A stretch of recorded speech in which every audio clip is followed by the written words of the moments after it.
मजदूर का सहारा भी अब महफूज नहीं। चोरों के निशाने पर ई रिक्शा। पकड़े गए दो आरोपी।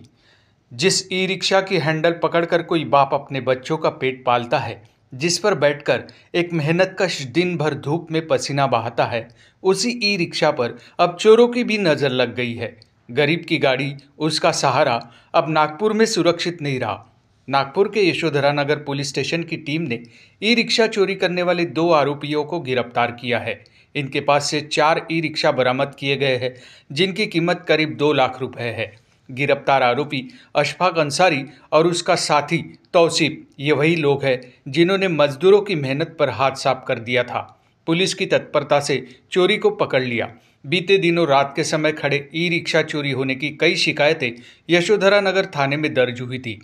पुलिस ने सघन जांच शुरू की और अपराधियों को धर दबोचा। पूछताछ में उन्होंने चोरी की बात कबूल की और 4 ई रिक्शा बरामद किए गए। पुलिस को आशंका है कि इनसे जुड़े और भी कई मामलों का खुलासा हो सकता है। तफ्तीश जारी है। नमस्कार। पोलीस स्टेशन यशोधरा नगर नागपूर शहर येथे ई रिक्षा चोरीचे 2 गुन्हे दाखल आहेत। त्याच्यामध्ये अपराध क्रमांक 491/25 आणि अपराध क्रमांक 496/25 भारतीय न्याय संहिता कलम 303(2) अन्वये ई रिक्षा चोरीचे गुन्हे दाखल आहेत। नमूद गुन्ह्याचा तपास करत असताना आम्हाला माहिती मिळाली होती की आरोपी नामे अशफाक अन्सारी उर्फ सलमान याने नमूदच्या ज्या काही चोरी आहेत ते त्याचा जो साथी याच्यासोबत मिळून त्यांनी त्या चोरीच्या घटना केलेल्या आहेत।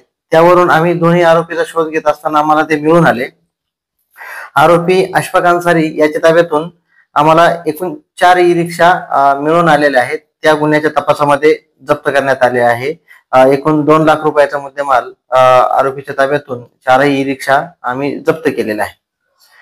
नमूद आरोपी हे सध्या पोलीस कस्टडीमध्ये आहेत आणि त्यांच्याकडे गुन्ह्याच्या संदर्भाने आणखी त्यांनी नागपूर शहरातून तसेच इतर भागातून काही ई रिक्षा चोरी केल्या आहेत किंवा कसे याबाबत आम्ही तपास करत आहोत।